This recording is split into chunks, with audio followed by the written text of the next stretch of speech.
जिनका विवाह हो गया है सावधान होकर सुने, और जिनका नहीं हुआ वो भी सुने, भविष्य में ये बातें काम आएंगी। पति पत्नी को कैसे रहना चाहिए इस विषय पर हम थोड़ा सा प्रकाश डालेंगे, बहुत ज्यादा नहीं।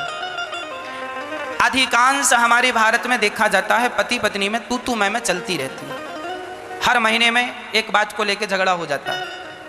कभी तो झगड़ा ऐसा होता है कि महीनों तक बोलचाल बंद होता है, पति पत्नी बोलते ही नहीं। बात विवाद इतना बढ़ जाता है कि पत्नियां झोला उठा के मायके चली जाती हैं और विवाद यहां तक आ जाता है, तलाक की नौबत आ जाती है, रिश्ते तोड़ दो, खत्म करो। ये स्थितियां कभी नहीं आएंगी आप यदि हमारी एक छोटी सी बात समझ लेंगे तो। देखो, पति पत्नी में कभी झगड़ा नहीं होगा, एक बात समझ में आ जाए तो। क्या? एक बात बताओ, झगड़ा करने के लिए कम से कम कितने लोग होना जरूरी है? झगड़ा कितने लोगों में होता है? झगड़ा करने के लिए कम से कम कितने लोग चाहिए?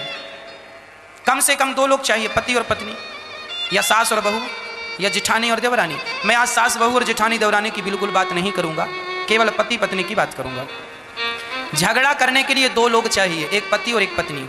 अच्छा, एक बात बताओ, शास्त्र कहता है जब तुम विवाह करके आती हो ना, मंडप के नीचे पंडित जी तुम्हारा विवाह करवाते हैं तो वहां वेद मंत्रों के साथ एक चीज तुम्हें बताई जाती है। अब बताई जाती है कि नहीं, पर ये कहा जाता है पति पत्नी तुम अब 2 नहीं हो, अब दोनों एक हो गए।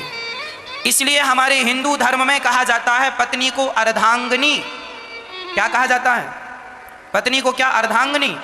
मतलब अब तुम पति पत्नी 2 नहीं हो, अब तुम दोनों मिलकर एक हो गए हो। याद रखना मेरी माँ, झगड़ा इसलिए होता है कि तुम 2 की 2 बने रहते हो। यदि तुम दोनों मिलकर एक हो जाओ तो एक होने पर फिर झगड़ा किससे होगा? सच्ची बताऊं, पत्नी समर्पण कर दे यदि पति के चरणों में और समर्पण करके एक हो जाए तो विवाद नहीं होगा। पति पत्नी में समर्पण कर दे, अर्थात वो भी पत्नी को एक्सेप्ट कर ले, स्वीकार कर ले।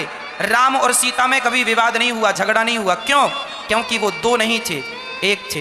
राधा और कृष्ण में कभी विवाद नहीं हुआ क्योंकि वो 2 नहीं, एक थे। लक्ष्मी नारायण में कभी विवाद नहीं हुआ क्योंकि वो 2 नहीं, एक थे। आप पति पत्नी में भी विवाद समाप्त हो जाएगा कब? जब आप 2 से 1 हो जाओगे। समर्पण कर दो।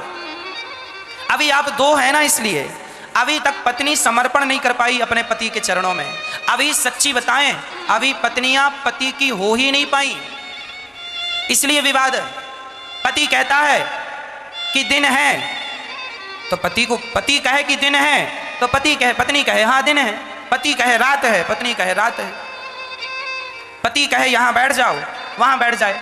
पति कहे आज दाल चावल बनाओ, दाल चावल बनाए। पति कहे आज सब्जी रोटी बनाओ, सब्जी रोटी बनाए। पति में समर्पण, पति की खुशी में अपनी खुशी मिला दे, पति की इच्छा में अपनी इच्छा मिला दे तो झगड़ा होगा ही नहीं।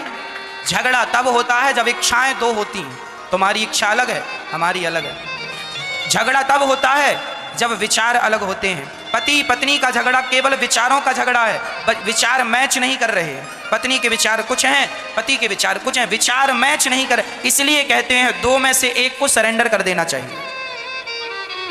अब वो 1-2 में से कौन समझदार है? या तो पति या तो पत्नी। यदि 2 में से 1 भी सरेंडर कर दे और अपने विचारों का पिंडदान कर दे और फिर पति के विचारों के साथ जीना सीख जाए या पत्नी के विचारों के साथ जीना सीख जाए तो कभी झगड़ा नहीं होगा किसी का। एक जन अपना विचार डिलीट कर दे, या पति के विचारों में अपने विचार मिला दे, या फिर पति अपनी पत्नी में अपना विचार मिलाए। 2 में से 1 को समर्पण करना पड़ेगा। यदि तुम समर्पण नहीं करोगे तो आज के 100 साल पहले भी तुम पति पत्नियों का झगड़ा होता आया है, आज भी हो रहा, और आज के 100 साल बाद भी झगड़ा मिटेगा नहीं। क्यों? क्योंकि तुम 2 हो, 1 हो जाओ। तो भाव यही हुआ कहने का कि सदा के लिए पति पत्नी पे समर्पण कर दे और सदा के लिए पति पत्नी में एक हो जाए।